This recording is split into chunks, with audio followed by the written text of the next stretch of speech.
Sözlerimi hayatımda da şiar edindiğim, çok sevdiğim bir şiirle, ilk dizeleriyle başlamak istiyorum. Ben öyle bilirim ki yaşamak, berrak bir gökte, çocuklar aşkına savaşmaktır. Hiç unutmam, benim de araştırma görevlisi olduğum dönemde, bundan tam 20 sene önce, yine böyle karanlık günleri yaşıyorduk Filistin açısından.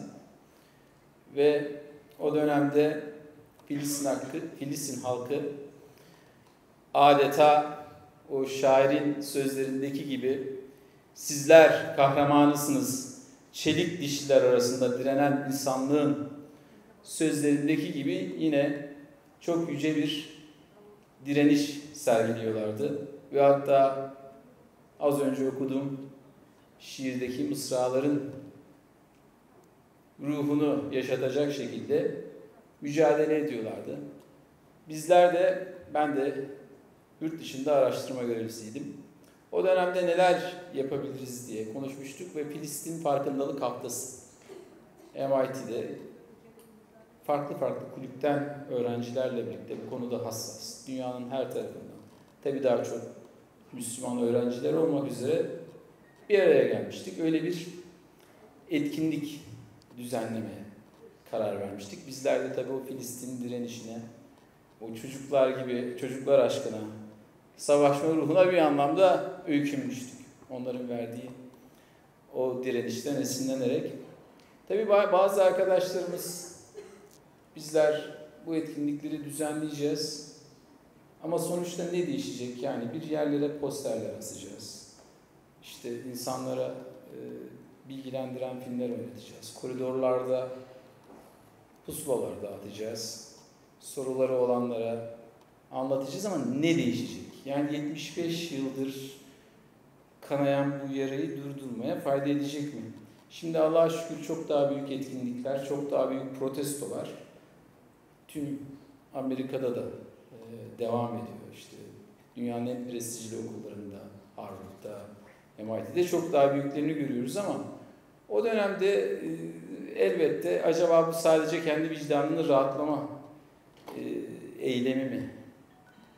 Yani öyle bir hareket mi diye sorgulayan arkadaşlarımız olmuş. Ne değişecek?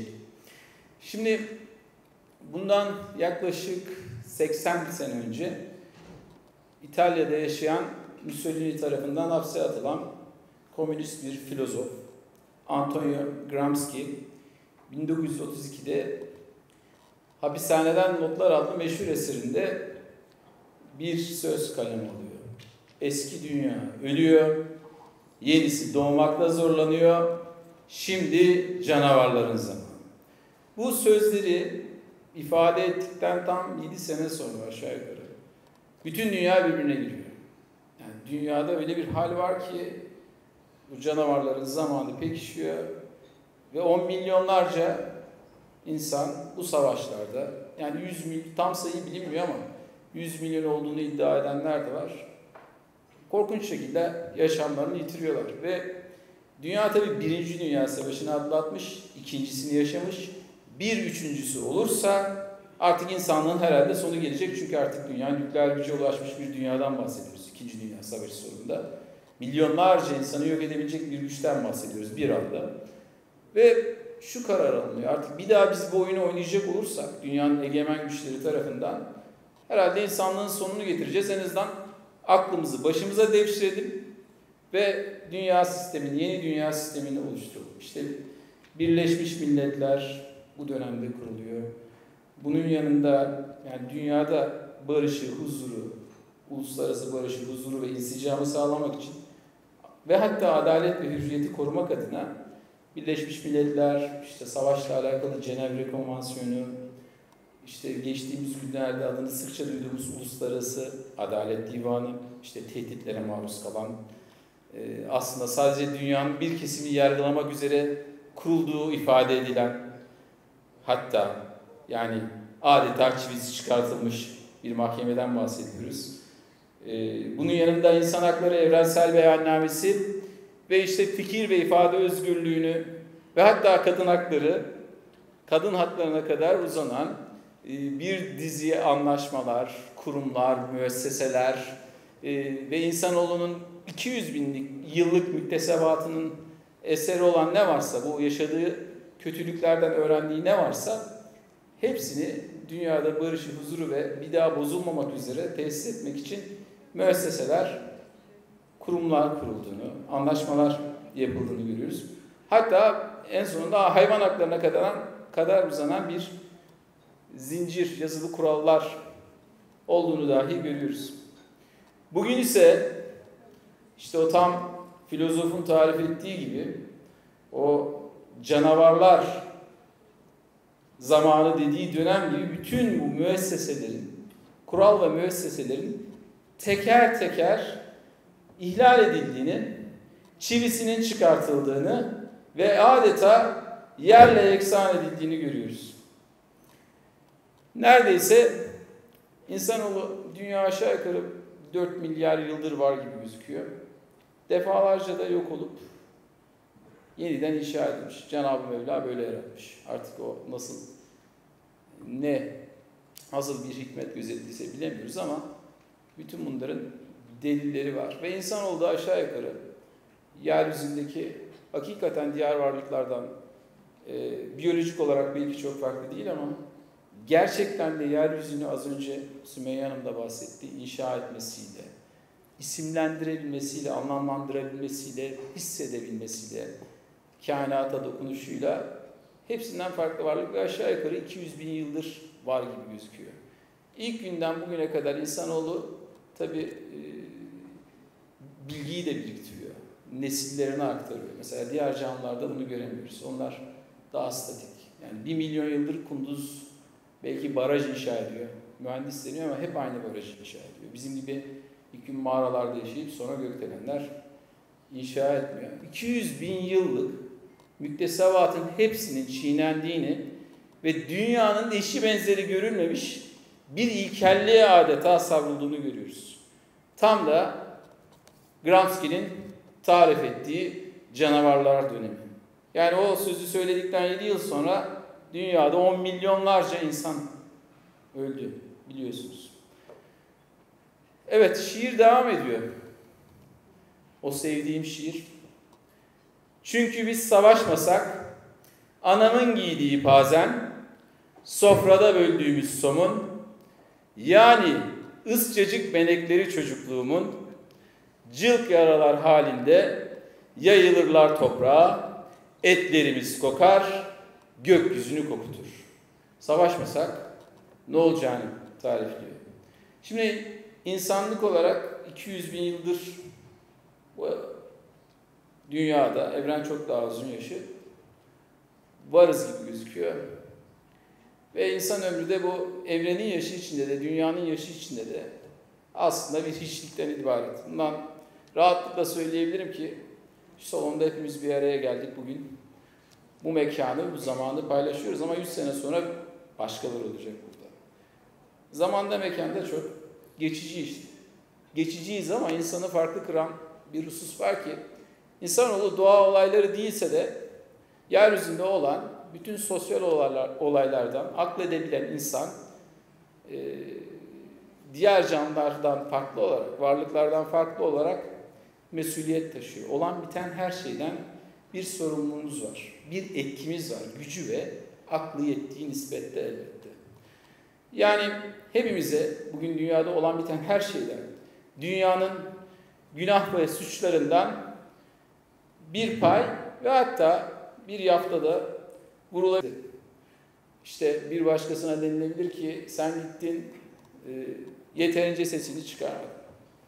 Bir başkasına denilebilir ki yetersiz kaldı desteğin denilebilir. Hepimize olan biten her şeyden bir hesap da bugün yaşanan günahlardan bir vebal de çıkabilir. Aynı zamanda bir yafta da vurulabilir. Dünyada tabii yaftalanan biliyorsunuz suçlar da var. Ama şimdi bizim de evladımız var 4 aylık. Çocuklar ve bebekler herhalde bu oyunun dışında, değil mi? Biz yetişkinlerin oynadığı, güç sahiplerinin oynadığı, akledenlerin oynadığı oyunun dışında. kimse de herhalde tutup onlara bunların herhangi bir tanesinden sorumlusun diyemez. Yani bana gelsin desin ki sen Filistin'e destek verdin, o yüzden sana bir yafta vuruyorum. Desin, suçunda bu desin, ben buna razıyım. Bedeli neyse ödemeye razıyım. Ama tutup da ufacık çocukları, ufacık bebekleri bu oyuna herhalde kimse karıştıramaz. 200 bin yıldır da herhalde en ilkel insandan itibaren kimse karıştırmaya da cesaret edemedi. Yani mağara dönemindeki insanlar da bile herhalde bu kadar zulüm görülmedi. Ama maalesef bugün bunların hepsini canavarca bir şekilde, sistematik bir şekilde, kurumsal bir şekilde görüyoruz. Bebekleri öldüreceğini, bunu gururla sonraki nesillere aktaracağını ifade eden bakanları olan bir İsrail yönetimi görüyoruz. Yetmiyor. Bir başkası daha da öteye taşıyor. Bebeği, süt emiyorsa annesini, varsa hayvanları da kadar katlet diyen bir dinden, inançtan bahsediliyor. Şimdi böyle bir din ve inanç olabilir mi?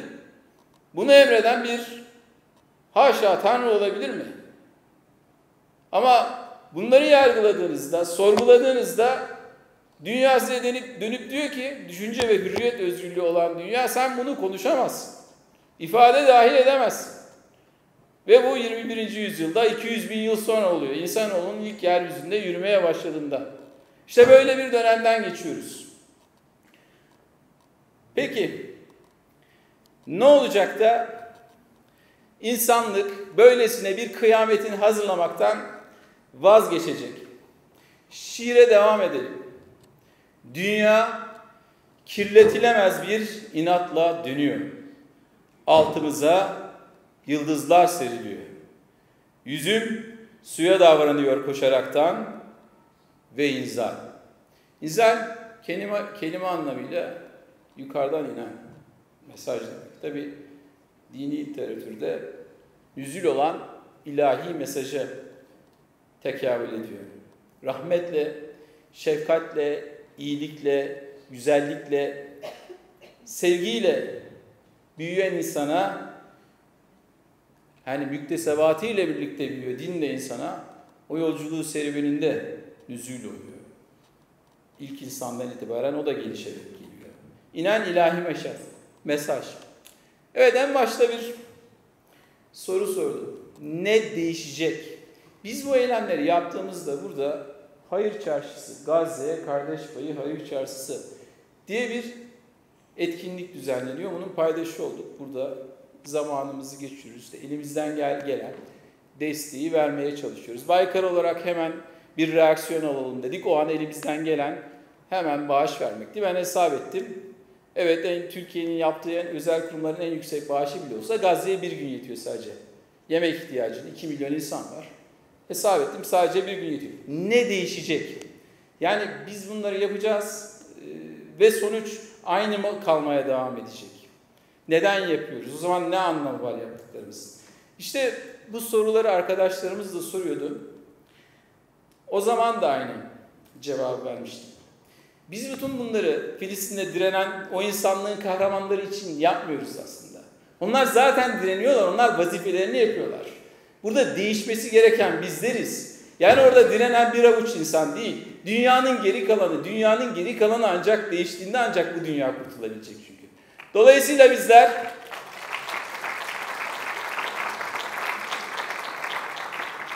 kendimizi değiştirmek için en başta burada bir araya geldik. Evet, ufak da bir adım olsa, küçücük bir iyilik de olsa kendimiz değişelim. Bizler değişsin diye bu etkinlik düzenlendi. Tam da 20 sene önce arkadaşlarımıza söylediğim gibi yine aynı şeyi söylüyorum. Kimseyi de değiştirmek gibi bir derdim yok.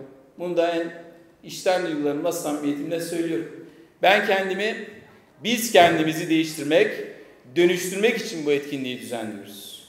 İşte bugün buraya bir nebze de olsa değişmek, iyiliğe ufacık da olsa bir adım atmak için geldim.